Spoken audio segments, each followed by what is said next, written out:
അതുകൊണ്ടാണ് ഈ സ്വകാര്യ വെളിപാടുകളെ, അതിപ്പോൾ ഫാത്തിന ദർശനമാണ്, മാതാവ് പറഞ്ഞതാണെന്നൊക്കെ പറയുമ്പോഴും അതിനെ അപ്പാടെ നമുക്കെടുത്ത് വിഴുങ്ങാനും വ്യാഖ്യാനിക്കാനും പറ്റില്ലാത്ത ഞാൻ ഇങ്ങനെയൊക്കെ പറയും, പല സെക്റ്റുകളുടെയും അടിത്തറയാണ് പൊളിഞ്ഞു പോകുന്നതെന്ന് എനിക്കറിയാം. അത് നമ്മൾ അറിഞ്ഞിരിക്കണം. സുവിശേഷ പ്രഘോഷണത്തെക്കാളും ശക്തമായി, സുവിശേഷത്തെ പറയണേക്കാളും തീവ്രമായി ഈ സ്വകാര്യ വെളിപാടുകൾ എടുത്തിട്ട് ഉദ്ധരിച്ച് പറയുന്ന ആളുകളുണ്ട്. അവിടെയാണ് ഈ പ്രശ്നം വരുന്നത്. കാരണം അത് സെക്കൻഡറി സോഴ്സാണ് നമുക്ക് കിട്ടുന്നത്.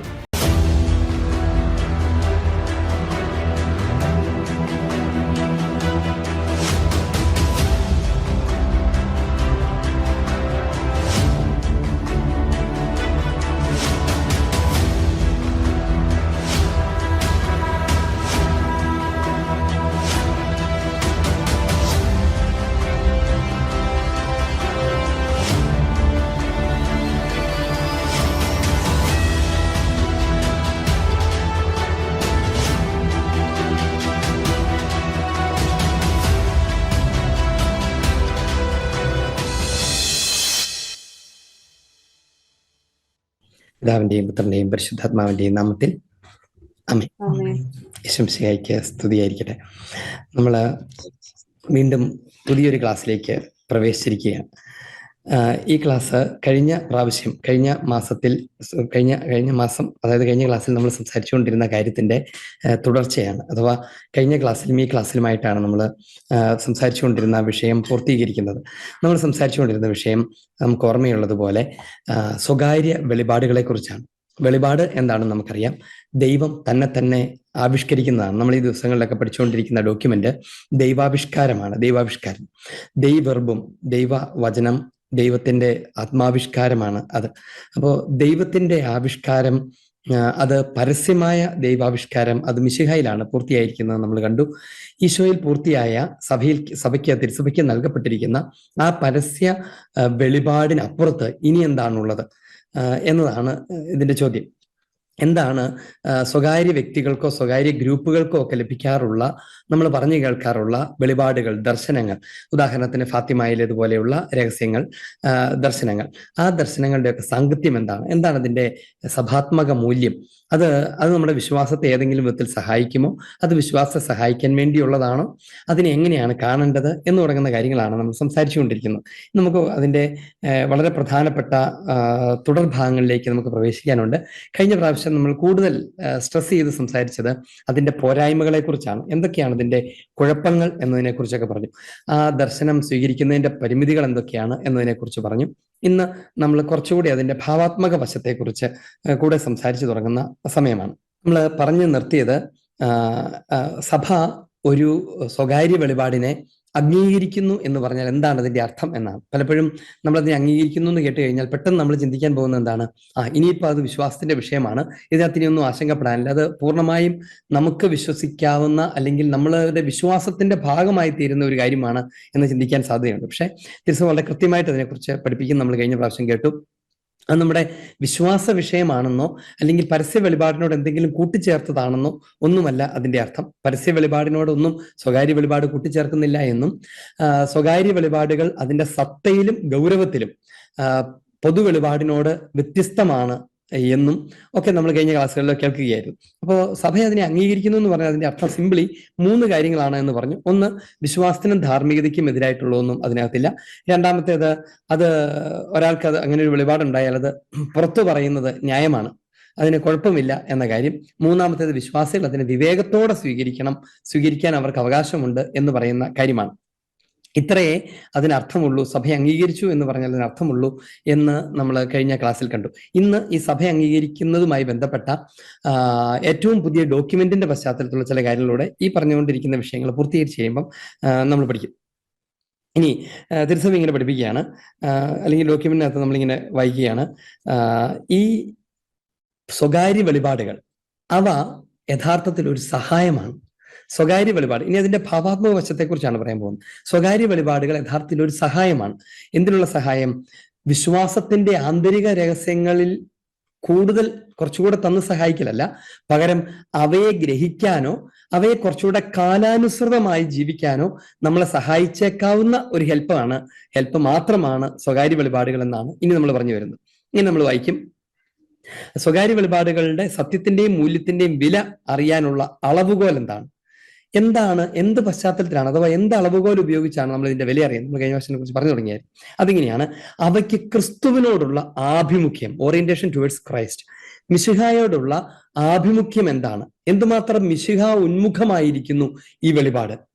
അതോ ഒരു സോഷ്യൽ റിയാലിറ്റിയിലേക്ക് മാത്രം തുറന്നിരിക്കുന്നു? എന്തിലേക്കാണ് ഇത് ഉന്മുഖമായിരിക്കുന്നത്? അതാണ് അതിന്റെ മാനദണ്ഡം. മിശിഹായിലേക്ക് എന്തുമാത്രം തുറന്നിരിക്കുന്നോ അതിനനുസരിച്ച് അതിന്റെ മൂല്യത്തെ നമുക്ക് അളക്കാൻ പറ്റും, അംഗീകരിക്കാൻ പറ്റും. ഇനി അത് നമ്മെ അവിടെ നിന്ന് അകറ്റുമ്പോൾ, അതിനെ ക്രിസ്തുവിൽ നിന്ന് സ്വതന്ത്രമാക്കുമ്പോൾ, അല്ലെങ്കിൽ അത് സുവിശേഷത്തിൽ നിന്ന് മാറ്റപ്പെട്ട മറ്റൊന്നോ ഭിന്നമോ ആയ രക്ഷാപദ്ധതി അവതരിപ്പിക്കുമ്പോൾ, അത് നിശ്ചയമായും നമ്മെ സുവിശേഷത്തിൽ നിന്ന് അകറ്റാതെ അതിന്റെ ആഴത്തിലേക്ക് നയിക്കുന്ന പരിശുദ്ധാത്മാവിൽ നിന്നുള്ളതല്ല. പരിശുദ്ധാത്മാവിൽ നിന്നുള്ളതല്ല എന്ന് ഉറപ്പ് പറയാൻ കഴിയുന്നത് എപ്പോഴാണ്? അത് നമ്മെ ഈശോയിൽ നിന്ന് അകറ്റുന്നുണ്ടെങ്കിൽ, ക്രിസ്തുവിൽ നിന്ന് നമ്മളെ അതിനെ സ്വതന്ത്രമാക്കുന്നുണ്ടെങ്കിൽ. ഈശോയിൽ നിന്ന് നമ്മെ സ്വതന്ത്രമാക്കുന്നു പറഞ്ഞാൽ ഈശോയുടെ ശരീരമാകുന്ന തിരുസഭയിൽ നിന്ന് നമ്മെ അകറ്റുന്നു എന്നും നമ്മൾ മനസ്സിലാക്കണം. ചില സെക്റ്റുകളൊക്കെ മാതാവ് വഴി നടത്തിയ വെളിപാടുകളാണ്, ഫാത്തിമ രഹസ്യമാണ് എന്നൊക്കെ പറഞ്ഞ് നമ്മളോട് സംസാരിക്കുമ്പം നമ്മൾ പരിശോധിക്കേണ്ട വിഷയം, ഇത് സഭയ്ക്കുള്ളിലാണോ നിൽക്കുന്നത്, അതോ തിരുസഭയെ എതിർക്കുകയോ അല്ലെ തിരുസഭയെ മറികടക്കുകയോ ചെയ്തുകൊണ്ടുള്ളതാണോ എന്ന് പരിശോധിക്കണം. അങ്ങനെയാണെങ്കിൽ, അല്ലെങ്കിൽ അത് സുവിശേഷത്തിൽ നിന്ന് വ്യത്യസ്തമായ ഒരു രക്ഷാപദ്ധതി അവതരിപ്പിക്കുമ്പോൾ, സുവിശേഷം അവതരിപ്പിക്കുന്ന രക്ഷാപദ്ധതി എന്താണ്? മിശിഹായിലൂടെ നൽകപ്പെട്ടതും തിരുസഭയാകുന്ന ഏകരക്ഷാ മാർഗത്തിലൂടെ നൽകപ്പെടുന്നതുമാണ് ആ രക്ഷാപദ്ധതി. അതിന് വിഭിന്നമായ ഒരു രക്ഷാപദ്ധതി അവതരിപ്പിക്കുന്നു. ഞങ്ങളുടെ സെക്റ്റിലൂടെയാണ് ഈ രക്ഷയെന്നോ അല്ലെങ്കിൽ അങ്ങനെ ഏതെങ്കിലും വിധത്തിൽ അതിന് വിഭിന്നമായ മറ്റൊരു രക്ഷാപദ്ധതി അവതരിപ്പിക്കുന്നുണ്ടെങ്കിൽ അതിനെ അപകട സൂചനയായിട്ട് കാണണം എന്നാണ് അതിന്റെ അർത്ഥം. അത് പരിശുദ്ധാത്മാവിൽ നിന്നുള്ളതല്ല എന്ന് തിരുസഭ കൃത്യമായി പഠിപ്പിക്കും. ഇനി ഈ സ്വകാര്യ വെളിപാടുകൾ ഏതർത്ഥത്തിലാണ് നമ്മളെ സഹായിക്കാവുന്നത് എന്നാണ്. അതിനെക്കുറിച്ച് തിരുസഭ ഇങ്ങനെ പഠിപ്പിക്കും: ഈ സ്വകാര്യ വെളിപാടുകൾ ഈ പരസ്യ വെളിപാടിന്, അതായത് പൊതു വെളിപാടിന് ഒരുപക്ഷെ പുതിയൊരു ആവേശം പ്രദാനം ചെയ്തേക്കാം. പൊതു വെളിപാടിന്റെ പുതിയ ആവേശം പ്രദാനം ചെയ്തേക്കാം. എന്ന് പറഞ്ഞാൽ, വിശുദ്ധ കുർബാനയോടുള്ള സ്നേഹവും ബന്ധമൊക്കെ ഇങ്ങനെ മങ്ങിക്കൊണ്ടിരിക്കുന്ന ഒരു സമയത്ത് മാതാവിന്റെ പ്രത്യക്ഷപ്പെടലും വിശുദ്ധ കുർബാനയിൽ പങ്കെടുക്കാനുള്ള ആഹ്വാനവും ഒരുപക്ഷെ പുതിയൊരു ഉണർവ് പ്രദാനം ചെയ്യാൻ, തിരുസഭയിൽ ഒരു പുതിയ ഉണർവ് പ്രദാനം ചെയ്യാനായിട്ട് സാധ്യതയുണ്ട് എന്നതാണ്. ഇനി അതുമാത്രമല്ല, അവ ചിലപ്പോഴൊക്കെ ലിറ്റർജിയിൽ പോലും സ്വാധീനം ചെലുത്താൻ സാധ്യതയുണ്ട് എന്ന്. ഇത് ഭയങ്കര സൂക്ഷിച്ച് കേൾക്കേണ്ട ഒരു കാര്യമാണ്. ലിറ്റർജി അത് നോമാണ്, സ്വകാര്യ വെളിപാടുകൾ അങ്ങനെയല്ല. പക്ഷെ ഈ ലിറ്റർജിയിൽ പോലും ആരാധനാക്രമത്തോട് ബന്ധപ്പെടുത്തി പോലും ചില ചലനങ്ങൾ ഉണ്ടാക്കാനോ അല്ലെങ്കിൽ അവയെ ഏതെങ്കിലും വിധത്തിലൊക്കെ സ്വാധീനിക്കാനോ പോലും സ്വകാര്യ വെളിപാടുകൾക്ക് സാധിക്കണമെന്നോ സാധിക്കുമെന്നോ അല്ല, സാധിക്കാമെന്ന് തിരുസഭ കരുതുന്നുണ്ട്. അതിന് ഒന്ന് രണ്ട് ഉദാഹരണങ്ങൾ ഡോക്യുമെന്റ് എടുത്തു പറയുന്നത് കുറച്ചൊരു ലത്തീൻ പശ്ചാത്തലത്തിലുള്ളതാണ്. അത് ഈശോയുടെ കോർപ്പസ് ക്രിസ്തിയുടെ തിരുനാൾ ആഘോഷവുമായി ബന്ധപ്പെട്ടതാണ്. കോർപ്പസ് ക്രിസ്തി, അതായത് ക്രിസ്തു ഗാത്രത്തിന്റെ തിരുനാൾ. കോർപ്പസ് എന്ന് പറഞ്ഞ ശരീരം എന്നാണ്. ക്രിസ്തു ശരീരത്തിന്റെ തിരുനാൾ. സത്യത്തിൽ അതെന്താണ്? വിശുദ്ധ കുർബാനയോട് ബന്ധപ്പെടുത്തിയ തിരുനാളാണ്. പക്ഷെ അത് കുറെ കൂടെ പൂർണ്ണമായ അർത്ഥത്തിൽ ക്രിസ്തു ശരീരമായ സഭയുടെ തിരുനാളാണ് എന്ന് വേണമെങ്കിൽ അതിനെ വിളിക്കാം. ഈ കോർപ്പസ് ക്രിസ്തിയുടെ തിരുനാള്, അതുപോലെ ഈശോയുടെ തിരുഹൃദയത്തിന്റെ ആഘോഷം, ഈശോയുടെ തിരുഹൃദയ തിരുനാൾ, തിരുഹൃദയത്തിന്റെ ആഘോഷം, അത് സ്വകാര്യ വെളിപാടിന്റെ ഭാഗമാണ്. സ്വകാര്യ വെളിപാട്. അതുപോലെ തന്നെ ഇപ്പൊ നമുക്ക് വളരെ അടുത്ത് പരിചയമുള്ള ദൈവകരുണയുടെ തിരുനാൾ, ദൈവകരുണയുടെ ആഘോഷങ്ങൾ, ഇതൊക്കെ സ്വകാര്യ വെളിപാടുകളുമായി ബന്ധപ്പെട്ടതാണ്. അവ യഥാർത്ഥത്തിൽ സുവിശേഷത്തിൽ നിന്ന് വിഭിന്നമായ ഒരു രഹസ്യം അവതരിപ്പിക്കുകയല്ല ചെയ്യുന്നത്. പകരം അവയോട് ചേർന്ന് നിൽക്കുകയാണ് ചെയ്യുന്നത്. ഉദാഹരണം പറഞ്ഞു കഴിഞ്ഞാൽ, ഈശോയുടെ തിരുഹൃദയത്തോടുള്ള ഭക്തി, തിരുഹൃദയ തിരുനാളുകൾ, അതൊക്കെ ആരംഭിക്കുന്നത് സ്വകാര്യ വെളിപാടുകളുടെ പശ്ചാത്തലത്തിലാണ്, അല്ലാതെ പരസ്യ വെളിപാടിൽ നിന്ന് ആണ് എന്ന് പറയാൻ പറ്റില്ല. പക്ഷെ ഇത് പരസ്യ വെളിപാടിൽ നിന്ന് വിഭിന്നമല്ല. എന്തുകൊണ്ടാണ് അങ്ങനെ ഒരു തിരുഹൃദയ തിരുനാൾ? പെട്ടെന്ന് ആളുകൾ കേൾക്കുമ്പം ഈ തിരുഹൃദയ തിരുനാൾ എന്ന് പറഞ്ഞാൽ ഈശോയുടെ ഒരു അവയവത്തിന്റെ തിരുനാൾ, ഹൃദയം എന്ന ഒരു അവയവത്തിന്റെ തിരുനാളാണ് എന്ന് വിചാരിക്കാൻ സാധ്യതയുണ്ട്. അങ്ങനെയാണ് കുറച്ചുകൂടെ പ്രധാനപ്പെട്ട അവയവമാകുന്ന തലച്ചോറിന്റെ തിരുനാൾ എന്തുകൊണ്ട് ആഘോഷിക്കുന്നില്ല എന്നൊരാൾ ചോദിക്കാനും മേലായികയൊന്നുമില്ല, അല്ലെ? തലച്ചോറിന്റെ തിരുനാൾ എന്തുകൊണ്ട് ആഘോഷിച്ചില്ല? ഹൃദയത്തിന് മാത്രമേ ആഘോഷിക്കാൻ പറ്റുള്ളൂ. ഇത് ഹൃദയത്തിന്റെ തിരുനാൾ ആഘോഷിക്കുന്നു എന്ന് പറഞ്ഞാൽ ഈശോയുടെ ശരീരത്തെ ഓരോരോ ഭാഗങ്ങളായി കരുതി അതിനെയൊക്കെ വെനറേറ്റ് ചെയ്യുന്നു എന്നല്ല അതിന്റെ അർത്ഥം. പകരം എന്താണ് അതിന്റെ ഉള്ളർത്ഥം?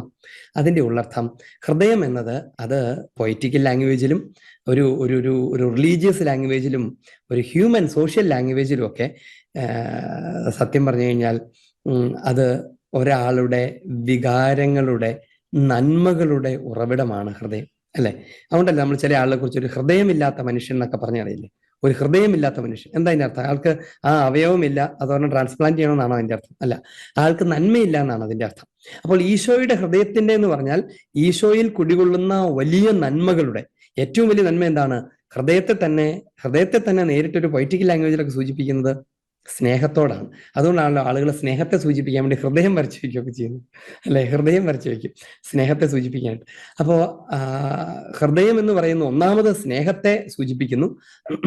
ഈശോയുടെ ഹൃദയം എന്ന് പറയുമ്പോൾ ഈശോയ്ക്ക് നമ്മോടുണ്ടായിരുന്ന വലിയ സ്നേഹത്തെ സൂചിപ്പിക്കുന്നു. ആ സ്നേഹം പ്രകടിപ്പിക്കാൻ അവിടുന്ന് തെരഞ്ഞെടുത്ത മാർഗം കുരിശുമരണ, പീഡാനുഭവ, കുരിശുമരണ, സംസ്കാര, ഉത്ഥാനങ്ങൾ, അവയെ സൂചിപ്പിക്കുന്നു. ഈശോയിൽ ഉണ്ടായിരുന്ന ഉന്നതമായ ദൈവികവും മാനുഷികവുമായ പുണ്യങ്ങളെ, നന്മകളെ, സുഹൃതങ്ങളെയൊക്കെ സൂചിപ്പിക്കുന്നു. അപ്പോൾ ഈശോയുടെ തിരുഹൃദയ തിരുനാൾ ആഘോഷിക്കുന്നു എന്ന് പറഞ്ഞാൽ ഒരു പടത്തിൽ ഈശോയുടെ ശരീരത്തിന് പുറത്തൊരു ഹൃദയത്തെ എടുത്തു പിടിച്ചുകൊണ്ടിരിക്കുന്ന ആ അവയവത്തിന്റെ തിരുനാളെന്നല്ല, പകരം ഈശോയുടെ നന്മകളുടെ, പ്രത്യേകിച്ച് ഈശോയുടെ വലിയ സ്നേഹത്തിന്റെ തിരുനാൾ ആഘോഷിക്കുന്നു എന്നാണ്. അതായത് ഈശോയുടെ ആ സ്നേഹത്തെ ഒന്നുകൂടെ മനുഷ്യ മനസ്സുകളിൽ ഉണർവുള്ളതാക്കുന്ന വിധത്തിൽ ആ സ്വകാര്യ വെളിപാട് ഇടപെടുന്നു എന്നാണ് അതിന്റെ ഉള്ളർത്ഥം. അപ്പൊ അതുപോലെ ദൈവകരുണ, ഈ ദൈവകരുണയുടെ തിരുനാൾ അല്ലെങ്കിൽ ദൈവകരുണ എന്ന് പറയുന്നത് ആ സ്വകാര്യ വെളിപാടിൽ നിന്ന് ആരംഭിക്കുന്നതല്ലോ, പകരം അത് അവിടുത്തെ മനുഷ്യാവതാരത്തിൽ തന്നെ ആ കരുണയുണ്ട്. മിശിഹായുടെ കാരുണ്യമാണ് മനുഷ്യാവതാരം തന്നെ. അവിടുന്ന് കരുമാർന്ന് നമ്മെ രക്ഷിക്കാൻ ആഗ്രഹിച്ച് ഭൂമിയിലേക്ക് ഇറങ്ങി വന്നു. അവിടുത്തെ കരുണയാണ് അവിടുത്തെ കുരിശുമരണം, അവിടുത്തെ കരുണയാണ് അവിടുത്തെ പീഡാസഹനം.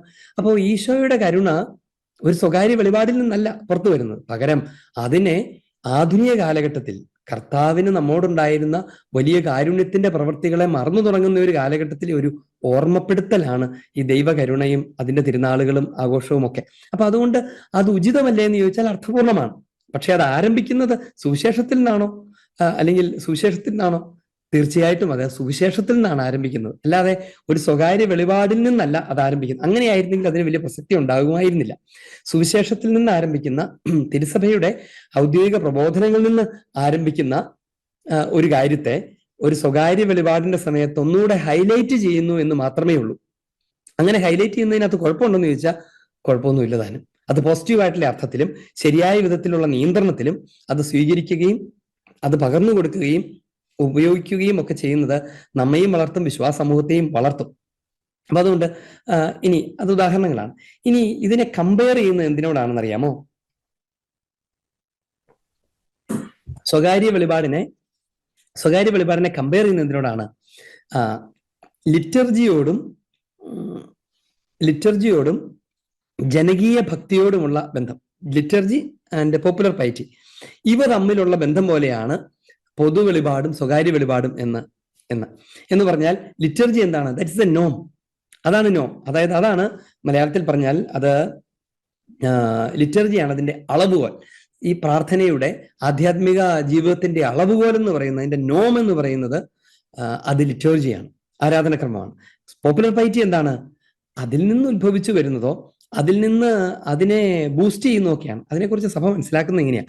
അതായത് ആരാധനാക്രമം ശക്തി പ്രാപിക്കുന്ന, ആരാധനാക്രമ ജീവിതം, ആരാധനാക്രമ ശുശ്രൂഷകൾ, അത് ശക്തി പ്രാപിക്കുന്ന ഒരു ആരാധനാ സമൂഹം, ആ സമൂഹത്തിന്റെ ഹൃദയത്തിൽ നിന്ന് പൊട്ടിയൊഴുകുന്ന പ്രാർത്ഥനയുടെ ജീവിതമാണ് ഈ സ്വകാര്യ അല്ലെങ്കിൽ പോപ്പുലർ പൈറ്റി, ഒരു എന്താ പറയാ, പൊതു ഭക്തിയുടെ പ്രവൃത്തികളൊക്കെ എന്ന് പറഞ്ഞാൽ, കുഞ്ഞൊരു ഉദാഹരണമായിട്ട് പറഞ്ഞാൽ, വിശുദ്ധ കുർബാന അർപ്പണത്തിൽ പങ്കുചേരുന്ന, കൂദാശകൾ പങ്കുചേരുന്ന തീക്ഷ്ണതയുള്ള ഒരു സമൂഹം അതുകൊണ്ട് അവസാനിപ്പിക്കില്ല. അവരതിനു ശേഷം ഭവനങ്ങളിലേക്കൊക്കെ ചെല്ലുമ്പം വീട്ടിൽ ഇരുന്നും പ്രാർത്ഥിക്കണം, കുടുംബ പ്രാർത്ഥന വേണമെന്ന് അവർ ആഗ്രഹിക്കും, അല്ലെ? അപ്പോ യഥാർത്ഥത്തിൽ അതിനുള്ള കാരണം എന്താണ്? അത് അവരുടെ ആരാധനാക്രമ അനുഭവമാണ്. അത് ഭവനത്തിൽ അർപ്പിക്കാൻ പറ്റില്ല. യാമപ്രാർത്ഥനകളെയല്ല, അത് ആരാധനാക്രമത്തിന്റെ ഭാഗമാണ്. പക്ഷെ അതിന്റെയും അപ്പുറത്ത് ഇനി എന്ത്, അതിന്റെ കൂട്ടത്തിൽ എനിക്ക് ഇനിയും എന്ത് ചെയ്യാൻ പറ്റും എന്നൊക്കെയുള്ള ആഗ്രഹത്തിന്റെ, അങ്ങനത്തെ വിചാരത്തിന്റെ ഒക്കെ ഒരു ബഹിസ്ഫുരണം കൂടിയായിട്ട് ഈ പറഞ്ഞ ഈ എന്താ പറയുക പോപ്പുലർ പൈറ്റികൾ, പോപ്പുലർ പൈറ്റി. ഇപ്പോൾ ഉദാഹരണത്തിന് ഒരു പ്രത്യേക കാര്യവുമായി ബന്ധപ്പെട്ടുള്ള നൊവേനകൾ, ജപമാലയോടുള്ള ബന്ധം, അങ്ങനെ തുടങ്ങിയ കാര്യങ്ങളൊക്കെ വളർന്നു വരും. അതിങ്ങനെയാണ് നമ്മൾ അതിനകത്ത് ഡോക്യുമെന്റിൽ വായിക്കുന്നത്. ഒരർത്ഥത്തിൽ വെളിപാടും സ്വകാര്യ വെളിപാടും തമ്മിലുള്ള ബന്ധം. പൊതു വെളിപാട് ഞാൻ ആവർത്തിച്ച് പറഞ്ഞില്ല, യഥാർത്ഥത്തിൽ അങ്ങനെ പറയേണ്ട കാര്യമില്ല. വെളിപാടെന്ന് പറഞ്ഞാൽ അതൊന്നേ ഉള്ളൂ, അത് പൊതു വെളിപാടാണ്. അപ്പോൾ വെളിപാടും സ്വകാര്യ വെളിപാടും തമ്മിലുള്ള ബന്ധം ലിറ്റർജിയും ജനകീയ ഭക്തിയും തമ്മിലുള്ള ബന്ധം പോലെയാണ്. ലിറ്റർജിയാണ് അളവുകൾ. അതാണ് സുവിശേഷത്തിൽ നേരിട്ട് ശക്തി സ്വീകരിക്കുന്ന സഭയുടെ ജീവിതത്തിന്റെ രൂപം. എന്നാൽ ജനകീയ ഭക്തിയാവട്ടെ സഭയുടെ വിശ്വാസം അതിന്റെ വേരുകൾ വിശ്വാസികളുടെ ഹൃദയങ്ങളിലേക്ക് പടർത്തുന്നു എന്നതിന്റെയും അത് അവരുടെ അനുദിന ജീവിതത്തിൽ സ്വാധീനം ചെലുത്തുന്നു എന്നതിന്റെയും അടയാളമാണ്. അതായത് ഈ ലിറ്റർജി ജനത്തിന്റെ ഹൃദയത്തിലേക്ക് വേരൂന്നിയിട്ടുണ്ട്, അത് അവരുടെ ജീവിതത്തിൽ സ്വാധീനം ചെലുത്തുന്നുണ്ട് എന്നതിന്റെ സൂചനയാണ് ജനത്തിന്റെ ഇടയിൽ നിന്ന് ഈ എന്താ പറയാ പോപ്പുലർ പൈറ്റികൾ ഉണ്ടായി വരുന്നത്. പോപ്പുലർ പൈറ്റി എന്ന് പറഞ്ഞാൽ പൊതുവിൽ ആളുകളുടെ ഇടയിൽ പ്രചുര പ്രചാരമുള്ള ഭക്താഭ്യാസങ്ങൾ, അവയൊക്കെയാണ്. ഇപ്പോൾ ഉദാഹരണത്തിന് കുരിശിന്റെ വഴി അതെന്തിൽ നിന്നാണ് ആരംഭിക്കുന്നത്? സത്യത്തിൽ ആരംഭിക്കുന്നത്. അതിന്റെ കാരണം എന്താണ്? മിശിഹായുടെ പരസ്യജീവിത പീഡാസഹന കുരിശുമരണ അനുഭവങ്ങൾ വിശുദ്ധ കുർബാനയിൽ അനുഭവിക്കുന്ന ഒരു ജനമാണ് മെല്ലെ മെല്ലെ ആ പീഡാസഹനങ്ങളെ ഒന്നുകൂടെ മറ്റൊരു അർത്ഥത്തിലോ അല്ലെങ്കിൽ അതിനെ ഫോക്കസ് ചെയ്ത് മാത്രമോ ഒക്കെ അത് അനുഭവിക്കാൻ ശ്രമിക്കുന്ന കുരിശിന്റെ വഴി പ്രാർത്ഥനകളിലേക്കൊക്കെ നയിക്കപ്പെടുന്നത്. അപ്പൊ അതുകൊണ്ട് ഇവ തമ്മിൽ അങ്ങനത്തെ ഒരു ബന്ധമുണ്ട്. ഏതാണ്ട് ഇതുപോലത്തെ ഒരു ബന്ധമാണ് ഈ പൊതുവെളിപാടും സ്വകാര്യ വെളിപാടും തമ്മിൽ. സ്വകാര്യ വെളിപാടല്ല മാനദണ്ഡം, പകരം വെളിപാടാണ്, പൊതുവെളിപാടാണ് മാനദണ്ഡം. സ്വകാര്യ വെളിപാടിൽ അതിനെ ഹെൽപ്പ് ചെയ്യുന്നു എന്ന് മാത്രമേ ഉള്ളൂ. അല്ലെങ്കിൽ ഒരു കാലഘട്ടത്തിൽ അതൊന്ന് ജീവിക്കാനോ പ്രത്യേകമായി അനുസ്മരിക്കാനോ ഒക്കെ ഒന്ന് സപ്പോർട്ട് ചെയ്യുന്നു, സഹായിക്കുന്നു എന്ന് മാത്രമേ ഉള്ളൂ എന്നാണ്. അതുകൊണ്ട് തന്നെ സ്വകാര്യ വെളിപാടുകളെ എന്ത് ചെയ്യണം എന്നതിനെക്കുറിച്ച് വിശുദ്ധ ഗ്രന്ഥം എന്ത് പറയുന്നു എന്നതാണ് ഇന്നത്തെ പ്രധാനപ്പെട്ട. നമുക്ക് ബൈബിളിന്റെ ഒരു ഭാഗം വായിക്കാം. 1 തെസ്സലോനിക്കാർക്ക് എഴുതിയ ലേഖനം, ഒന്നാമത്തെ ലേഖനം 5-ാമത്തെ അധ്യായം 1-5. 1-ാം ലേഖനം 5-ാം അധ്യായം 19 മുതൽ 21 വരെയുള്ള തിരുവചനങ്ങൾ വായിക്കാം. 19 മുതൽ 21 വരെയാണ്. ആത്മാവിനെ നിങ്ങൾ നിർവീര്യമാക്കരുത്. ഒന്നാമത്തെ കാര്യം, ആത്മാവിനെ നിങ്ങൾ നിർവീര്യമാക്കരുത്. ഇപ്പൊ ഈ സ്വകാര്യ വെളിപാടുകളെ കുറിച്ച് ഞാൻ ഒത്തിരി നെഗറ്റീവ് കാര്യങ്ങൾ പറയും, എന്നിട്ട് ബാലൻസ് ചെയ്യുന്ന കാര്യത്തെ കുറിച്ച് പറയുമെന്ന് ഞാൻ പറഞ്ഞു നിർത്തിയായിരുന്നു. ആത്മാവിനെ നിങ്ങൾ നിർവീര്യമാക്കരുത് എന്ന് പറഞ്ഞാൽ പരിശുദ്ധാത്മാവിന്റെ പ്രവർത്തനങ്ങളെയൊക്കെ ചുമ്മാ അതൊന്നും വേണ്ട എന്ന് പറഞ്ഞ് ചുമ്മാ തള്ളിക്കളയരുത് എന്ന് പറഞ്ഞാൽ പരമ്പരാഗതമായി പൊതുവെളിപാടിൽ നമുക്ക് അഥവാ വെളിപാടിൽ നമുക്ക് ലഭിച്ചിരിക്കുന്ന കാര്യങ്ങളുണ്ട്. അത് കഴിഞ്ഞ് ഇനിയുള്ളത് ഒന്നും വേണ്ട, അതിനെയൊക്കെ പുച്ഛത്തോടെ കാണുകയും തള്ളിക്കളയുകയും ചെയ്യരുത്. കാരണം പരിശുദ്ധാത്മാവ് ഈ ദിവ്യ റൂഹ നിരന്തരം ലോക ചരിത്രത്തിൽ ഇടപെട്ടുകൊണ്ടിരിക്കുന്നു, പ്രവർത്തിച്ചുകൊണ്ടിരിക്കുന്നു. അതുകൊണ്ട് ആത്മാവിനെ നിങ്ങൾ നിർവീര്യമാക്കരുത്. എന്നിട്ട് തുടർന്ന് വായിക്കണം. പ്രവചനങ്ങളെ നിന്ദിക്കരുത്. പ്രവചനങ്ങളെ നിന്ദിക്കരുത് എന്ന് പറഞ്ഞാൽ, പ്രവചനം എന്ന് പറഞ്ഞാൽ ഭാവിയെ കുറിച്ച് പറയുന്നതല്ല. 2 തരത്തിൽ പ്രവചനത്തെ മനസ്സിലാക്കണം. പ്രവചനം എന്നുള്ള വാക്കിന് മലയാളത്തിൽ ഒരു വാക്കേ ഉള്ളത് കൊണ്ടാണ്. ഒന്ന്, പ്രവചനം എന്ന് പറഞ്ഞാൽ ഭാവി പറയൽ എന്നാണ്. രണ്ടാമത് ഇവിടെ ഉദ്ദേശിക്കുന്ന പ്രവചനം എന്താണ്? ദൈവത്തിന് വേണ്ടി സംസാരിക്കുന്നതിന് അല്ലെങ്കിൽ ദൈവഹിതം സംസാരിക്കുന്നതിന്, അതിനാണ് പ്രവചനം. പ്രവചനങ്ങളെ നിന്ദിക്കരുത്. ദൈവത്തിന് വേണ്ടി സംസാരിക്കുന്നവ, ദൈവീയ കാര്യങ്ങൾ പറയുന്നവ, അവയെ നിന്ദിക്കരുത്. എന്നിട്ടോ എല്ലാം പരിശോധിച്ചു നോക്കുവിൻ. ഇതാണ് അടുത്ത നിർദ്ദേശം. അത് സഭയ്ക്കുള്ള നിർദ്ദേശമാണ്. പരിശുദ്ധാത്മാവ് ചെയ്യുന്ന കാര്യങ്ങൾ അല്ലെങ്കിൽ എന്താ പറയുക, ഒരു സ്വകാര്യ വെളിപാടുകൾ, ദർശനങ്ങൾ, അവയെ നിന്ദിക്കുകയല്ല ചെയ്യേണ്ടത്. ചുമ്മാ തട്ടിക്കളഞ്ഞ് പരിശുദ്ധാത്മാവിന് പ്രവർത്തിക്കാൻ ഒരു സ്പേസും ഇല്ലാത്ത പോലെ ഇല്ലാതാക്കുകയുമല്ല ചെയ്യേണ്ടത്. പകരം ഒന്നാമത് പരിശോധിച്ച് നോക്കണം. അത് സഭയുടെ ദൗത്യമാണ്. സഭ അതിനെ പരിശോധിക്കണം. അതെങ്ങനെയാണെന്ന് ഞാൻ ഇന്ന് ഡോക്യുമെന്റുമായിട്ട് ബന്ധപ്പെട്ട് ഞാൻ സംസാരിക്കും. പരിശോധിച്ച് നോക്കണം. രണ്ടാമത്, എന്നിട്ടോ നല്ലവയെ മുറുകെ പിടിക്കുകയും. അത്രേ ഉള്ളൂ. നല്ലവയെ മുറുകെ പിടിക്കുക. നോക്കുക, ഇതിനെയൊന്നും നിന്ദിക്കരുത്, പകരം പരിശോധിച്ച് നോക്കണം. എന്നിട്ട് നല്ലതിനെ മുറുകെ പിടിക്കണം, ബാക്കിയുള്ളതിനെ തട്ടിക്കളയണം. ഇത് തിരുസഭയുടെ ദൗത്യമാണ്.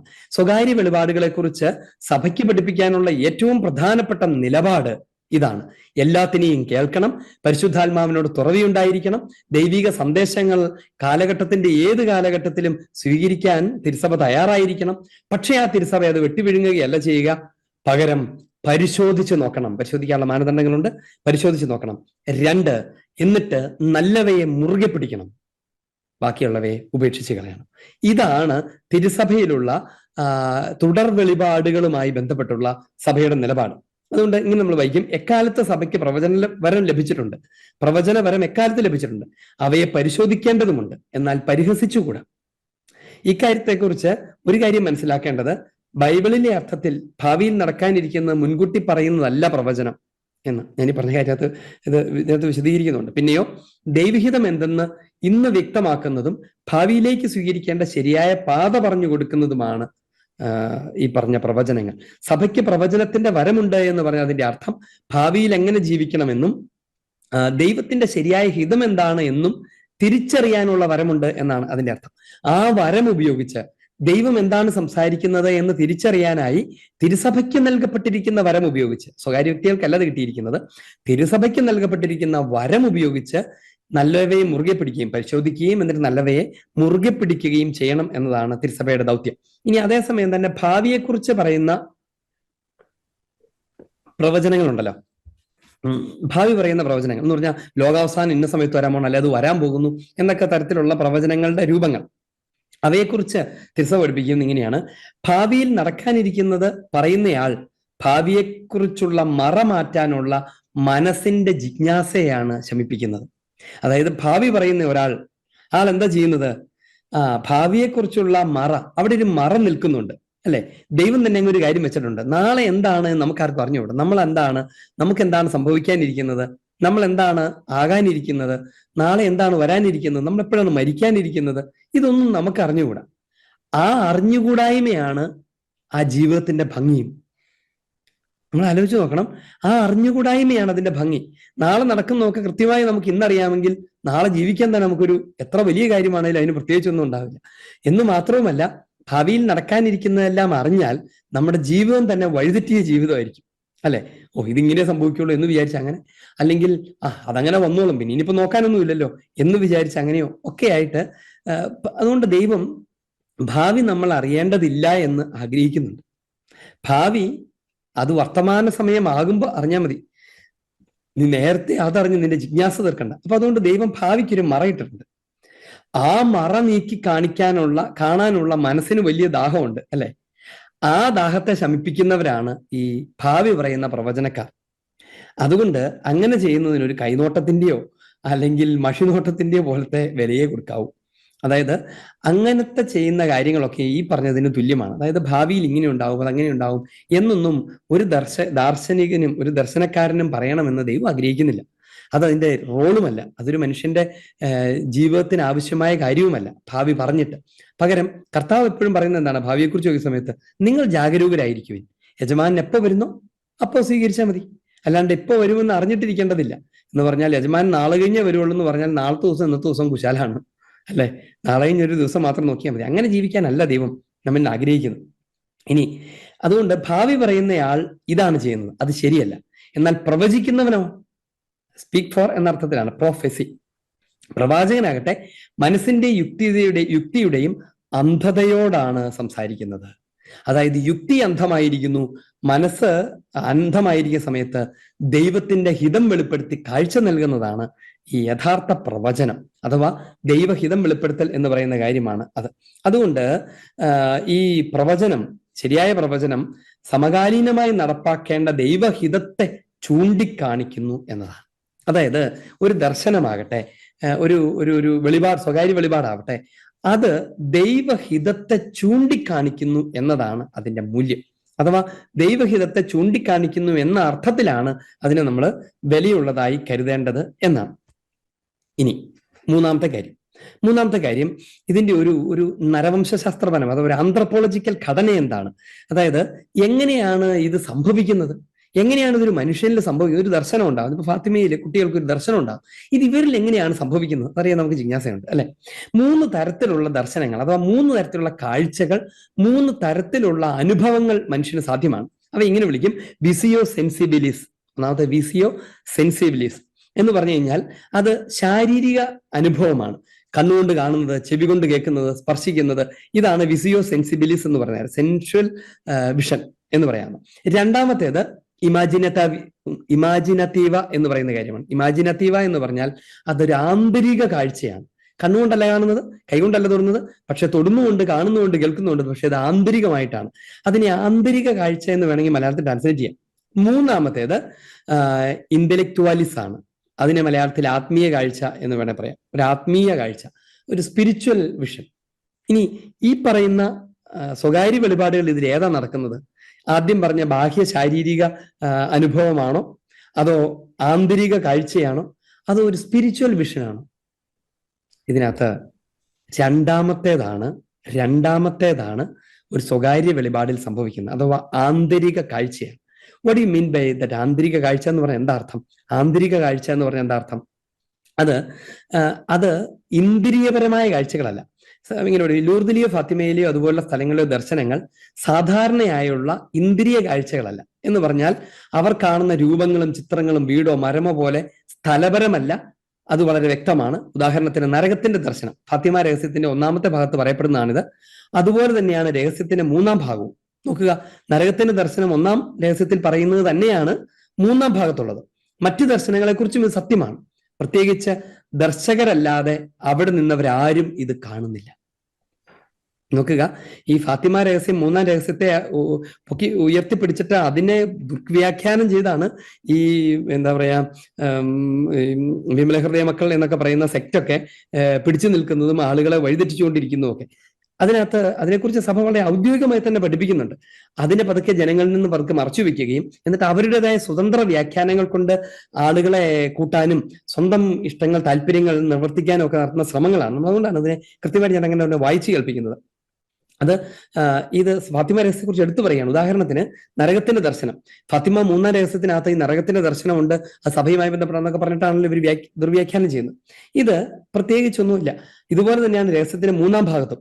മറ്റു ദർശനത്തെക്കുറിച്ച് സത്യമാണ്. പ്രത്യേകിച്ച് ദർശകരല്ലാതെ അവിടെ നിന്നവരാരും ഇത് കാണുന്നില്ല. ഇത് മിസ്റ്റിസിസത്തിന്റെ ഉന്നത തലങ്ങളിൽ സംഭവിക്കുന്നത് പോലെ മനസ്സിലെ ഒരു ദർശനമല്ല. എന്ന് പറഞ്ഞാൽ ഒരു മിസ്റ്റിക് പേഴ്സണ് ആന്തരിക അനുഭൂതി ഉണ്ടാകുന്ന പോലത്തെ ഒരു കാര്യമല്ല. അതായത് ഞാൻ 3 കാറ്റഗറി പറഞ്ഞാലും 3-ാമത്തേതല്ല. അതുകൊണ്ട് നാം കൈകാര്യം ചെയ്യുന്നത് മധ്യതലത്തിലുള്ള ദർശനമാണ്, ആന്തരിക കാഴ്ചയാണ്. ഇതെങ്ങനെയാണ്? ദർശകനെ സംബന്ധിച്ചിടത്തോളം ഈ കാഴ്ചയ്ക്ക് ഇന്ദ്രിയങ്ങൾക്ക് സാധാരണ ലഭിക്കുന്ന ബാഹ്യമായ പ്രകടനം പോലെയുള്ള ഒരു സാന്നിധ്യ അനുഭവമുണ്ട് എന്ന്, ഒരു എക്സ്പീരിയൻസ് ഓഫ് പ്രസൻസ് അതിനകത്തുണ്ട്. എന്ന് പറഞ്ഞാൽ നമ്മുടെ കണ്ണുകൊണ്ടൊരു കാര്യം ഒരാളെ നമ്മൾ മുമ്പിൽ നിൽക്കുന്നത് കാണുന്നത് പോലെ ആന്തരിക നേത്രങ്ങൾ കൊണ്ടും ആന്തരിക സിദ്ധികൾ കൊണ്ടും ആ പ്രസൻസ് ഇവർ അനുഭവിക്കുന്നുണ്ട്. അതായത് മാതാവിനെ ദർശിക്കുന്ന കുട്ടികൾ ചുമ്മാ ഒരു ആത്മീയ അനുഭവത്തിലേക്ക് പോവുകയല്ല, കണ്ണുകൊണ്ട് നേരിട്ട് കാണുകയുമല്ല, ഇതിന് രണ്ടിന്റെയും ഇടയ്ക്ക് നിൽക്കുന്ന ഒരു ആന്തരിക ദർശനം അവർ അനുഭവിക്കുകയാണ് ചെയ്യുന്നത്. ഇനി ഇതെങ്ങനെയാണ്? ഈ ആന്തരിക ദർശനം വ്യക്തിപരമായ ഭാവനയുടെ പ്രകടനമായ ദിവാസ്വപ്നവുമല്ല, ഒരു ഭാവനയിൽ ഉണ്ടാകുന്ന ഒരു ദിവാസ്വപ്നവുമല്ല. ആത്മാവ് യഥാർത്ഥമായ എന്തിനാലോ സ്പർശിക്കപ്പെടുകയാണ് ഇവിടെ. ആ കുട്ടികളുടെ ആത്മാവ് റിയൽ ആയിട്ടുള്ള എന്തിനാലോ ടച്ച് ചെയ്യപ്പെടുകയാണ് ഇവിടെ സംഭവിക്കുന്നത്. ഇനി അവ ഇന്ദ്രിയങ്ങൾക്ക് അപ്പുറത്തുള്ളതുമാകാം. എന്ന് പറഞ്ഞാൽ ഇന്ദ്രിയങ്ങൾ സ്പർശിക്കുന്നതല്ല, അതിനപ്പുറത്തുള്ളതാണ്. ഇന്ദ്രിയങ്ങൾക്ക് അപ്പുറത്തുള്ളവ കാണുവാൻ അതിന് ശേഷി ലഭിക്കുന്നു. അതായത് കാണാനാവാത്തവ ആന്തരിക ഇന്ദ്രിയങ്ങളാൽ കാണപ്പെടുന്നു. ഇപ്പൊ ഒരു നരകത്തെക്കുറിച്ചുള്ള ദർശനം കണ്ണുകൊണ്ട് കാണാൻ പറ്റില്ല ആർക്കും. അതൊരു അഭൗമിക ഒരു യാഥാർത്ഥ്യമാണല്ലോ, അതൊരു ഫിസിക്കൽ റിയാലിറ്റി അല്ല. അപ്പൊ അതിനെ അവർക്ക് കാണാൻ കഴിയുന്നു. എങ്ങനെ? ആന്തരിക നേത്രങ്ങളാൽ, ആന്തരിക ഇന്ദ്രിയങ്ങളാൽ അവർക്കത് കാണപ്പെടുന്നു. അവ നമ്മുടെ സാധാരണയുള്ള ഇന്ദ്രിയ ലോകത്തെക്കുറിച്ചുള്ളവയല്ലെങ്കിലും ആത്മാവിനെ സ്പർശിക്കുന്ന യഥാർത്ഥ വസ്തുതകൾ തന്നെയാണ്. ഇപ്പൊ നരകം ആത്മാവിനെ സ്പർശിക്കുന്ന റിയൽ ഫാക്ട്സ് ആണ്. അതിനെ അവർക്ക് കാണാൻ കഴിയുന്നു. അതുകൊണ്ടാണ് ഹൃദയത്തിന്റെ ആന്തരിക ജാഗ്രത ഉണ്ടായിരിക്കേണ്ടത്. അതുകൊണ്ട് ഇപ്പൊ നമ്മളൊരു കാഴ്ച കാണുമ്പോൾ കണ്ണിന് ജാഗ്രത ഉണ്ടായിരിക്കണം. നമ്മൾ തെറ്റി കാണാമല്ലോ, ഒരു വള്ളി കാണപ്പെട്ടത് പാമ്പാണ് തെറ്റിദ്ധരിക്കുന്നത് പോലെ ഈ ആന്തരിക ദർശനത്തിനും ഹൃദയത്തിന്റെ ജാഗ്രതയില്ലെങ്കിൽ വഴിതെറ്റി മനസ്സിലാക്കാനുള്ള സാധ്യത നിലനിൽക്കുന്നുണ്ട് എന്നാണ്. ഇനി അവരതേസമയം തന്നെ യഥാർത്ഥമായ ആഴങ്ങളുള്ള മാനങ്ങളാൽ സ്പർശിക്കപ്പെടുന്നതാണ്. അത് അവർക്ക് ദൃശ്യമാകുന്നതാണ്. ഇന്ദ്രിയാനുഭൂതിക്കുള്ള അവരുടെ ആന്തരിക ശക്തികൾക്കേറെ തകരാറൊന്നും ഉണ്ടാകാത്ത വിധത്തിലാണ് അത് അനുഭവിക്കുന്നത്. പറഞ്ഞാൽ പ്രത്യേകിച്ച് കുട്ടികൾക്ക് ഈ ദർശനം ഉണ്ടാകുന്നതിന്റെ കാരണം അതാണ് എന്ന് തിരുസഭ മനസ്സിലാക്കും. അതായത് കുട്ടികൾക്ക് അവരുടെ ആന്തരിക നേത്രങ്ങൾക്ക്, ആന്തരിക ഇന്ദ്രിയങ്ങൾക്ക് ഈ ബാഹ്യലോകവുമായി വല്ലാത്ത ബന്ധത്തിൽ കേടുപാടുകൾ സംഭവിച്ചിട്ടില്ല എന്ന് പറഞ്ഞാൽ നമ്മൾ മുതിർന്ന ആളുകളെ പോലെ നമ്മൾ ഈ ഭൗമിക ലോകത്തിൽ ലോകത്തിന്റെ കാര്യങ്ങളിൽ, ഇവിടുത്തെ ജോലികളിൽ, ഇവിടുത്തെ പ്രവൃത്തികളിലും ഇവിടുത്തെ തിന്മകളിലും അധ്വാനങ്ങളിലും ഒക്കെ വല്ലാതെ ഇടപെട്ട് ആന്തരിക നേത്രത്തിന്റെ ആ ജാഗ്രതയുടെ ശുദ്ധി നഷ്ടപ്പെടുത്തി കളഞ്ഞിട്ടില്ലാത്തവരാണ് കുട്ടികൾ എന്നുള്ളത് കൊണ്ട് അവർക്ക് ഈ ദർശനങ്ങൾ കൂടുതൽ സാധ്യമാണ്, അല്ലെങ്കിൽ അതുപോലെ ജീവിക്കുന്നവർക്ക് ഈ ദർശനങ്ങൾ കൂടുതൽ സാധ്യമാണ് എന്നാണ് എന്നാണ് അതിന്റെ അർത്ഥം. ഇനി അടുത്തൊരു കാര്യം പറയാണ്, അത് വെറും ഒരു മനോരഥ സൃഷ്ടിയല്ല ഈ ആന്തരിക ദർശനം എന്ന് പറഞ്ഞാൽ, ചുമ്മാ ഒരു ഒരു ഇമാജിനേഷൻ അല്ല, ഒരു ഭാവനയല്ല അത്. ഇനി ഇങ്ങനെയൊക്കെ ആണെങ്കിലും അടുത്ത പ്രശ്നം എന്താണെന്നറിയാമോ? ഇങ്ങനത്തെ ഒരു ആന്തരിക ദർശനം, ഒരു റിയാലിറ്റി ടച്ച് ചെയ്യപ്പെടുന്ന ഒരു ചുമ്മാ ഒരു തോന്നലല്ല, ഒരു യഥാർത്ഥമായ വസ്തുത ടച്ച് ചെയ്യപ്പെടുന്ന ഈ സംഭവത്തിനകത്തും പ്രശ്നങ്ങളുണ്ട്.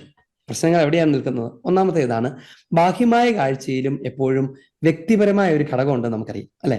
അതായത് ഒരു കാര്യത്തെ കാണുന്നത്, ഞാൻ കാണുന്നു നിങ്ങൾ കാണുന്നതും ഒരുപോലെ ആയിരിക്കില്ല. അതിനകത്തൊരു വ്യക്തിപരമായ ഒരു ഘടകം ഉണ്ടാകും. അതിപ്പോ ഒരു സംഭവത്തെ കാണുന്നതായാലും ഒരാളെ കാണുന്നതായാലും ഒരു കാര്യത്തെ, ഒരാളെ കാണുന്നു, അപ്പൊ എനിക്ക് തോന്നുന്നു ഇയാളൊരു പാവമാണല്ലോ, വേറൊരാൾക്ക് തോന്നി ഇയാൾ ഭയങ്കര ദുഷ്ടനാണല്ലോ എന്ന് വേറൊരാൾക്ക് തോന്നിക്കൂടെ, അല്ലെ? അല്ലെങ്കിൽ ഒരു കാര്യം കാണുമ്പം, ഓ എത്ര രസമാണത് കാണാൻ, ഈ പെയിന്റിംഗ് ആണ് എന്ത് ഭംഗിയാണെന്ന് ഒരാൾ പറയുമ്പോൾ, ഇതെന്നെ ചുമ്മാ കുറെ ചായയൊക്കെ വലിച്ചു വരിട്ടേക്കണം എന്ന് വേറൊരാൾ ചോദിച്ചേക്കാം. അപ്പൊ ചിത്രം അങ്ങനെ തന്നെ നിൽക്കുന്നു. പക്ഷെ എല്ലാ കാഴ്ചകളും പൂർണ്ണമായും ഒബ്ജക്റ്റീവ് അല്ല, വലിയ പരിധി വരെ സബ്ജക്റ്റീവാണ്. അതായത് കാണുന്ന ആളെയും കൂടെ ഉൾപ്പെടുത്തിയാണ്, അല്ലെങ്കിൽ അവരെയും കൂടെ അടിസ്ഥാനമാക്കിയാണ് ആ കാഴ്ച നിലനിൽക്കുന്നത്. അത് കണ്ണിന്റെ കാഴ്ചകൾ ഇങ്ങനെയാണെങ്കിൽ ഈ ദർശനങ്ങളും അങ്ങനെ തന്നെയാണ്. അതായത് ഫാത്തിമയിലെ കുട്ടികൾക്കുണ്ടാകുന്ന ദർശനം, അതിനകത്ത് അവരുടെ പങ്കാളിത്തം കൂടെ കലർന്നിരിക്കുന്നു. ഞാൻ ആദ്യത്തെ ദിവസം അതിനെക്കുറിച്ച് പറഞ്ഞിരുന്നു. അവരുടെ പങ്കാളിത്തം കൂടെ കലർന്നിരിക്കുന്നു. അത് വലിയ പരിധിവരെ വ്യക്തിപരം കൂടിയാണ്. നാം ഒരു വസ്തുവിനെയും അതിന്റെ പൂർണ്ണതയിൽ കാണുന്നില്ല. നമ്മുടെ ഇന്ദ്രിയങ്ങൾ അരിച്ചെടുത്താണ് അത് നമ്മിലേക്ക് തരുന്നത്. നമ്മളൊരു കാര്യത്തെ കാണുമ്പം അതിനൊരു 3 ഡയമെൻഷനോ 2 ഡയമെൻഷനോ ഒരു പിക്ചറിനെ അരിച്ചെടുത്ത് നമുക്ക് സ്വീകാര്യമാകുന്ന ഒരു വിധത്തിലാണ് നമുക്ക് തരുന്നത്. ആന്തരിക ദർശനത്തെ സംബന്ധിച്ചിടത്തോളം കുറെ കൂടി വാസ്തവമാണ്. പ്രത്യേകിച്ച് അവ നമ്മുടെ ചക്രവാളങ്ങൾക്ക് അപ്പുറത്തുള്ളവയെ കുറിച്ചാകുമ്പോൾ, നമ്മുടെ മനുഷ്യന്റെ പരിധികൾക്ക് അപ്പുറത്തുള്ള കാര്യങ്ങളെക്കുറിച്ചുള്ള ദർശനങ്ങൾ ഉണ്ടാകുമ്പോൾ, അവിടെയും നമ്മുടെ ആന്തരിക ഇന്ദ്രിയങ്ങൾ അവയെ പെർസീവ് ചെയ്യുന്ന വിധം, അവയെ ഉൾക്കൊള്ളുന്ന വിധം, അവയെ അരിച്ചെടുക്കുന്ന വിധം, അവയെ വ്യാഖ്യാനിച്ചെടുക്കുന്ന വിധം പ്രധാനപ്പെട്ടതാണ്. അതിനനുസരിച്ച് ഇത് വേരി ചെയ്യും. എന്ന് വെച്ചാൽ അവർ കണ്ടതിനെയാണ് നമ്മൾ കേൾക്കുന്നത്. അവര് കണ്ടത് റിയാലിറ്റിയുടെ അവരുടെ പെർസ്പെക്റ്റീവാണ്. അതായത് ഒരു നരകത്തിന്റെ ദർശനം അവർ കാണുമ്പോൾ, അല്ലെങ്കിൽ മാതാവ് അവരോട് സംസാരിക്കുന്നവർ കേൾക്കുമ്പോൾ, അവരനുഭവിച്ചത് എന്തോ അതാണ് അവർ നമുക്ക് പകർന്നു തരുന്നത്, അല്ലാണ്ട് നൽകപ്പെട്ടതല്ല. നൽകപ്പെട്ടതിനെ അവരുടെ ആന്തരിക ഇന്ദ്രിയങ്ങളുടെ പെർസീവിങ് കപ്പാസിറ്റിയിൽ അരിച്ചെടുക്കപ്പെട്ട് ഇവാല്യുവേറ്റ് ചെയ്യപ്പെട്ട് കലർത്തപ്പെട്ടാണ് നമുക്ക് നൽകപ്പെടുന്നത്. അത്രയും പ്രോസസ്സ് അതിനകത്ത് നടക്കുന്നുണ്ട്.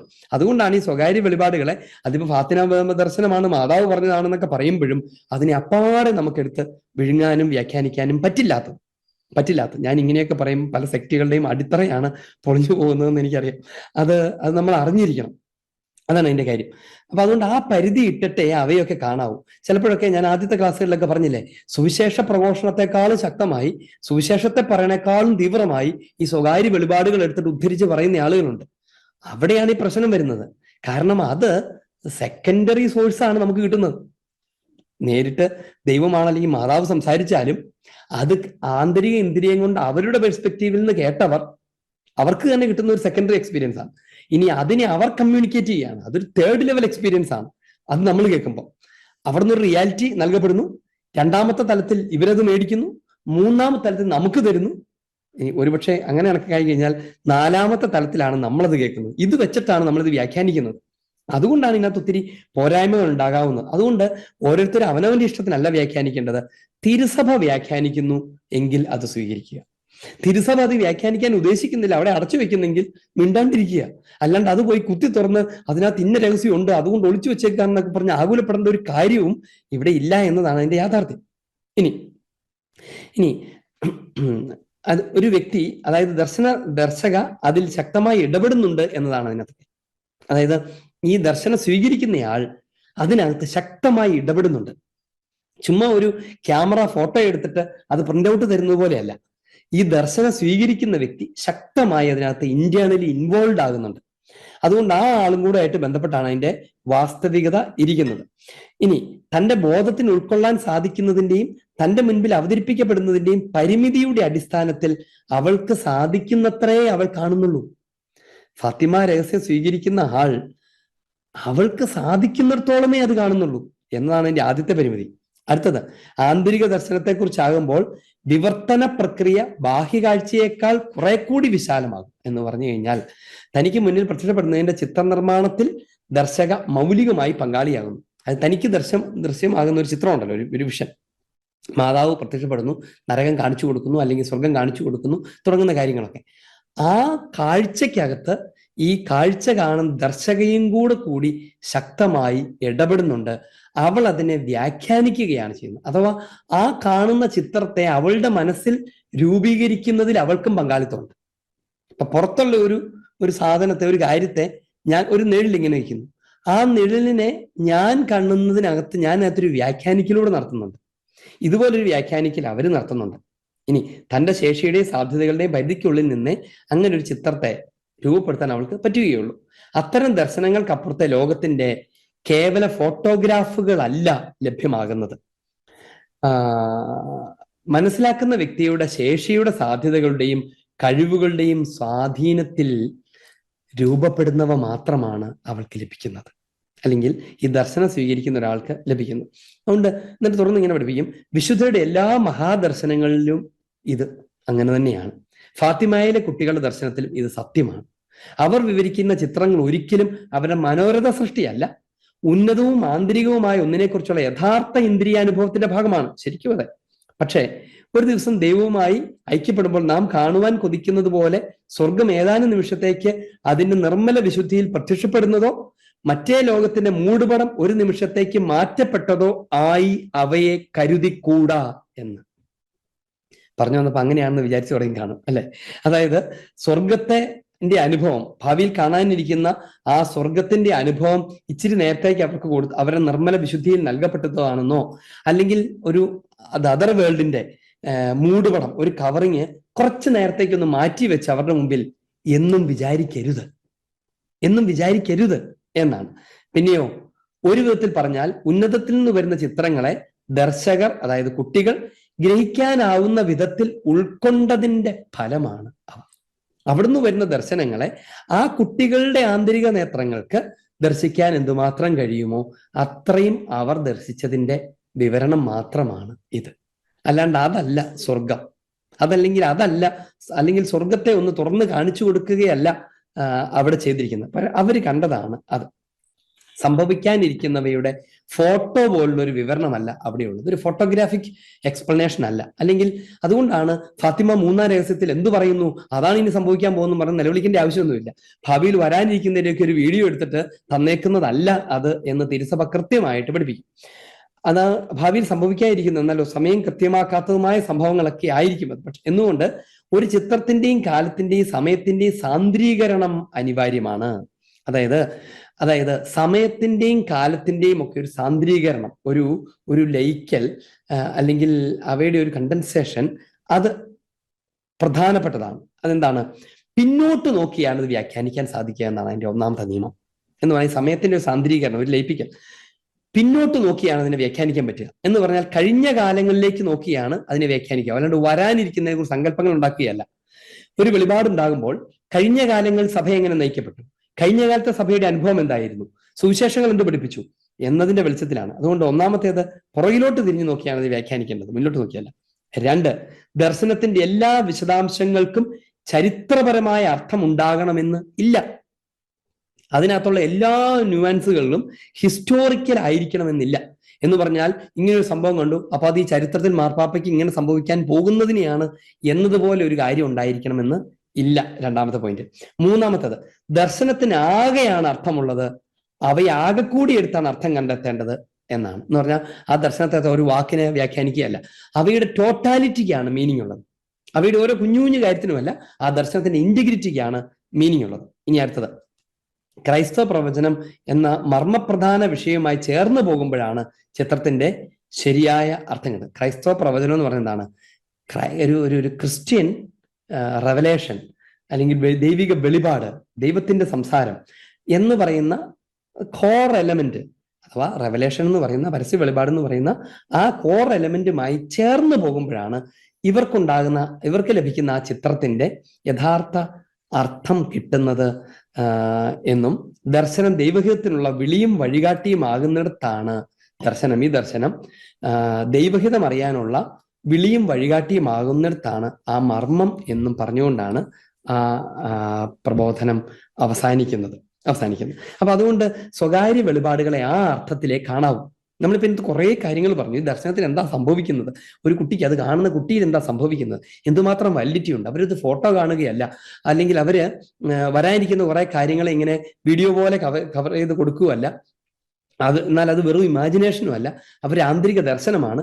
ആ ദർശനത്തെ അവർ വ്യാഖ്യാനിക്കുന്നുണ്ട്. ഈ ദർശനം സ്വീകരിക്കുന്ന അതിനകത്തൊരു ഇൻവോൾവിങ് പേഴ്സൺ ആണ്, അതിനകത്ത് പങ്കാളിയാണെന്ന് തുടങ്ങുന്ന ഒത്തിരി കാര്യങ്ങൾ നമ്മൾ പറഞ്ഞു. ഇങ്ങനെയാണ് അതിനെ വ്യാഖ്യാനിക്കേണ്ടത്.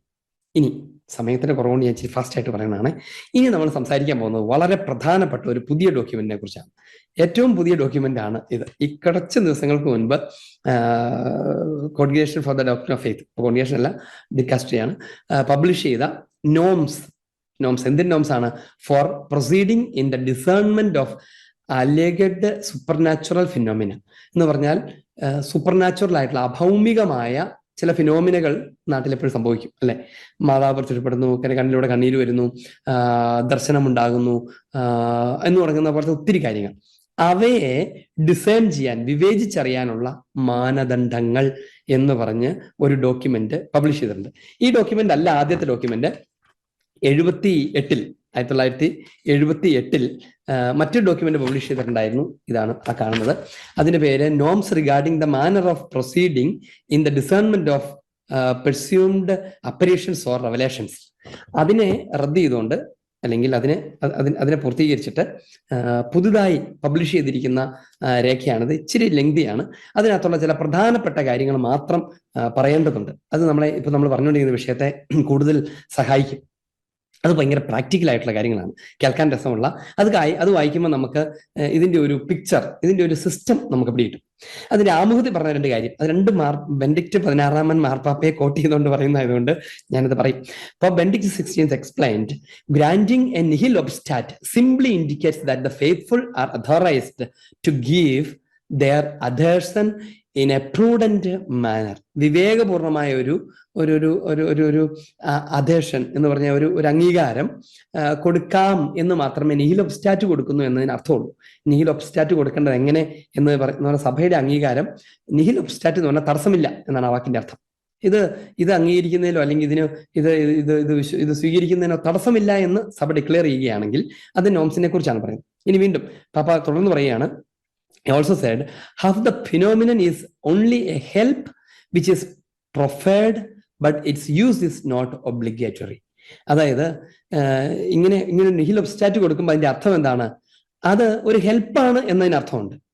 ഒരു ഹെൽപ്പാണ്, ഒരു നൽകപ്പെടുന്ന ഒരു ഹെൽപ്പാണ്. പക്ഷെ അതിന്റെ ഉപയോഗം ഒബ്ലിഗേറ്ററി അല്ല.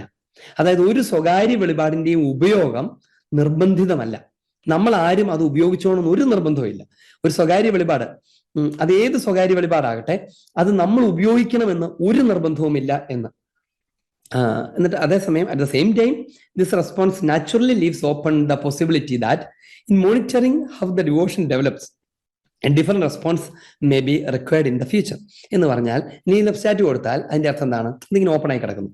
നാളെ കൂടുതൽ പഠനങ്ങൾക്ക് ശേഷം ചില ഭക്ത രീതികളൊക്കെ അതിൽ നിന്ന് വളരുകയൊക്കെ ചെയ്യുകയാണെങ്കിൽ മറ്റൊരു റെസ്പോൺസ്, അടുത്ത ഘട്ടത്തിലുള്ള റെസ്പോൺസ് എന്ന് പറഞ്ഞാൽ അതിനെ പ്രോത്സാഹിപ്പിക്കുന്നതോ തടസ്സപ്പെടുന്നതോ റെസ്പോൺസിന് വേണ്ടി അത് തുറന്നിട്ടിരിക്കുന്നു എന്ന അർത്ഥവും അതിനകത്തുണ്ട്. ഇനിയാണ് അതിന്റെ കുറച്ച് പ്രാക്ടിക്കൽ എലമെന്റ്സ് പറയാൻ പോകുന്നത്. ഏതാനും കുറച്ചെണ്ണം ഉണ്ട്. അതിനകത്ത് ഏതാനും ചില കാര്യങ്ങൾ മാത്രം ഈ ഡിസൈൻമെന്റിന്റെ ഒന്ന് എണ്ണിപ്പറക്കി പറയാണ്. ഒന്നാമത്തത്, ഈ ഡിസൈൻമെന്റ് നടത്തണമെങ്കിൽ അതൊരു സൂപ്പർ നാച്ചുറൽ ഒറിജിൻ ഉണ്ടായിരിക്കണം അതിന്. എന്ന് പറഞ്ഞാൽ ഒരു നാച്ചുറൽ, സാധാരണ ഒരു കാര്യത്തിലല്ല, ഒരു അഭൗമികമായ, ഒരു അസ്വാഭാവികമായ ഒരു സംഭവം നടക്കുന്നു. സാധാരണ നടക്കുന്നതിന് വ്യത്യസ്തമായ, അല്ലെങ്കിൽ മനുഷ്യന് ഇങ്ങനെ ഒരു വിധത്തിൽ അതിനെ ന്യായീകരിക്കാൻ പറ്റാത്ത ഒരു അത്ഭുതം പോലെ നടക്കുന്നു എന്ന സാഹചര്യത്തിലാണ് അത്. ഇനി that anything conflicts with the faith and morals ഇല്ല എന്ന് പറയാം. വിശ്വാസത്തിനും ധാർമ്മികതയ്ക്കും എതിരെ നിൽക്കുന്ന, അതിനെ കോൺഫ്ലിക്ട് ചെയ്യുന്ന ഒന്നും അതിനകത്ത് ഉണ്ടാവരുത്. ഒന്നാമത് സൂപ്പർ നാച്ചുറൽ ഒറിജിൻ ആയിരിക്കണം. എന്ന് പറഞ്ഞാൽ അഭൗമികമായ ഒരു ഉത്ഭവം അതിനുണ്ടാവണം. അത് വിശ്വാസത്തെയും ധാർമ്മികതയും കോൺഫ്ലിക്ട് ചെയ്യുന്നത്, എതിർക്കുന്നത് ആയിരിക്കരുത്. മൂന്നാമത്തേത്, അതിൽ നിന്ന് സ്പിരിച്വൽ ഫ്രൂട്ട്സ് ഉണ്ടാവണം. ആധ്യാത്മിക നന്മകളുണ്ടാകും. ഒരു റെവലേഷൻ നടന്നു, അല്ലെങ്കിൽ കുട്ടികൾക്ക് മാതാവ് പ്രത്യക്ഷപ്പെട്ടു, അല്ലെങ്കിൽ ഇന്നൊരു സംഭവം നടക്കുന്നു, മാതാവിന്റെ ചിത്രത്തിന് കണ്ണുനീര് വരുന്നു, ഇങ്ങനെ എന്തു ആവട്ടെ. അപ്പൊ അതിനകത്ത് ഈ പറഞ്ഞതൊക്കെയാണ്. ഒന്ന് സൂപ്പർ നാച്ചുറൽ ഒറിജിൻ ഉണ്ടാവണം. രണ്ടാമത് അതിനകത്തൊരു ഫെയ്ത്ത് ആൻഡ് മോറൽസിനെ അതിന് കോൺഫ്ലിക്റ്റ് ചെയ്യരുത്. എന്ന് പറഞ്ഞു കഴിഞ്ഞാൽ വിശ്വാസത്തിനെതിരായിരിക്കരുത്. വിശ്വാസത്തിനെതിരെ, ഉദാഹരണത്തിന് ഒരു ചെകുത്താന്റെ പടം ഉണ്ടായിരുന്നു അവിടെ, അതിനകത്തുനിന്ന് കണ്ണുനീര് വരുന്നു. ഒയ്യോ, ഇനിയിപ്പോൾ അതിനകത്തോടെ ദൈവം പ്രവർത്തിച്ചു തുടങ്ങിയോ എന്ന് പോയി ചോദിക്കരുത് എന്നൊക്കെ തമാശയ്ക്ക് പറയാവുന്ന പോലത്തെ. അപ്പൊ അതിനകത്ത് മൂന്നാമത്തെ സ്പിരിച്വൽ ഫ്രൂട്ട്സ് ഉണ്ടാകണം. അതുമായി ബന്ധപ്പെട്ടവർക്ക് ആധ്യാത്മിക നന്മകൾ ഉണ്ടാകും. ഇതൊരു പ്രധാനപ്പെട്ട കാര്യമാണ്. ആ നന്മകൾ കാലം കൊണ്ടേ അളക്കാൻ പറ്റുള്ളൂ.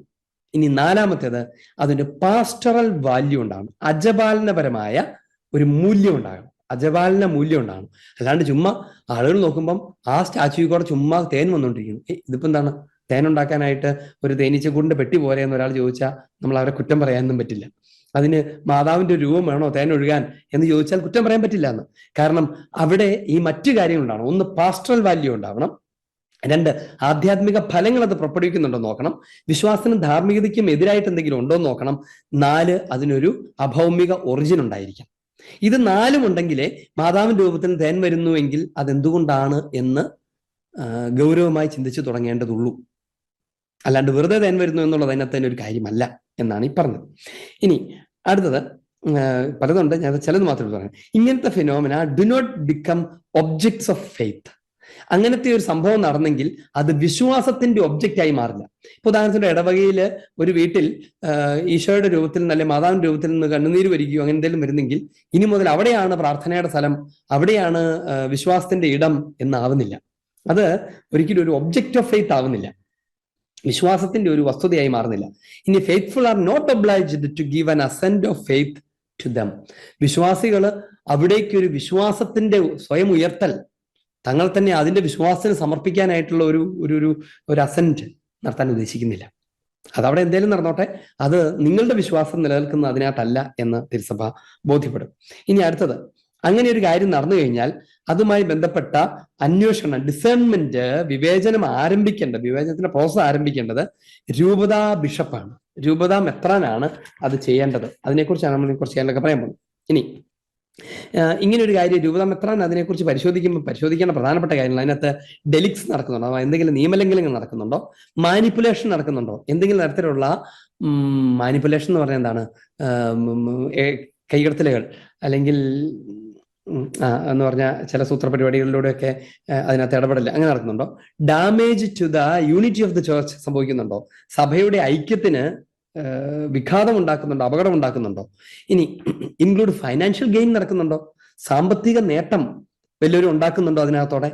അതുപോലെ തന്നെ സീരിയസ് ഡോക്ട്രൈനൽ എറേഴ്സ് ഉണ്ടോ, അതായത് സത്യവിശ്വാസത്തിന്റെ എതിരായ എററുകൾ സംഭവിക്കുന്നുണ്ടോ. ഇനി സ്കാൻഡലുകൾ ഉണ്ടാകുന്നുണ്ടോ, തിരുസഭയുടെ ക്രെഡിബിലിറ്റിയെ താഴ്ത്തിക്കെട്ടുന്ന തരത്തിലുള്ള സ്കാൻഡൽ ഉണ്ടാകുന്നുണ്ടോ എന്ന് പറഞ്ഞാൽ തിരുസഭയുടെ വിശ്വസനീയതയെ തകർത്ത് കളയുന്ന തരത്തിലുള്ള ഉതപ്പുകൾ, ഇങ്ങനെയൊക്കെയാണോ സഭയുടെ വിശ്വാസം ഇങ്ങനെയാണ്, ഇതെന്ത് സഭയാണ് എന്നതുപോലെ ആളുകൾക്ക് തോന്നിപ്പിക്കുന്നത് പോലത്തെ കാര്യങ്ങൾ അതിനകത്ത് ഇൻവോൾവ് ആകുന്നുണ്ടോ എന്നൊക്കെ ആണ് ഈ രൂപതാധ്യക്ഷൻ ആദ്യമേ പരിശോധിക്കേണ്ടത്. ഇനി എന്റെ ആ ഡോക്ടറിന്റെ മറ്റൊരു എലമെന്റ് എന്റെ കൺക്ലൂഷനുമായിട്ട് ബന്ധപ്പെട്ടതാണ്. എന്റെ കൺക്ലൂഷൻ എന്ന് പറഞ്ഞു കഴിഞ്ഞാൽ ഇങ്ങനത്തെ കാര്യങ്ങൾ എങ്ങനെ കൺക്ലൂഡ് ചെയ്യണം എന്നാണ് പറയുന്നത്. അതായത് രൂപത മെത്രാൻ ഒരു അന്വേഷണം നടത്തുന്നു, വേണ്ട ആളുകളെയൊക്കെ വെച്ച് അന്വേഷിക്കുന്നു, അന്വേഷണത്തെ കുറിച്ച് പറയാം. അന്വേഷിച്ച് കഴിയുമ്പോഴത്തേനും ഇതിനെ ഒരു 6 കാറ്റഗറികളിൽ ഒന്നായിട്ട് രൂപതാ മെത്രാന് അല്ലെങ്കിൽ CDF-ന് അയച്ചു കൊടുക്കും. അവര് പ്രഖ്യാപിക്കും ഒരു ദർശനം ഉണ്ടായി കഴിഞ്ഞാൽ. എന്ന് പറഞ്ഞാൽ ഫാത്തിമയിലെ പോലെ ഇപ്പൊ നിങ്ങളുടെ വീട്ടിലൊരു സംഭവം ഉണ്ടാകുന്നു, അല്ലെ നിങ്ങൾക്ക് മാതാവ് പ്രത്യക്ഷപ്പെടുന്നു, അല്ല നമ്മുടെ ഇടവകയിൽ ഇങ്ങനത്തെ ഒരു വലിയ അത്ഭുതം നടക്കുന്നു, ഈ പറഞ്ഞ പോലത്തെ ഏതെങ്കിലും തരം ഒരു അത്ഭുതം നടക്കുന്നു, അങ്ങനെ ഒരു സംഭവം നടന്നാൽ അതിനെക്കുറിച്ച് പരിശോധന നടത്തിയ ശേഷം ഒരു 6 തരത്തിൽ ഏതെങ്കിലും ഒന്നായി അതിനെ പ്രഖ്യാപിക്കും.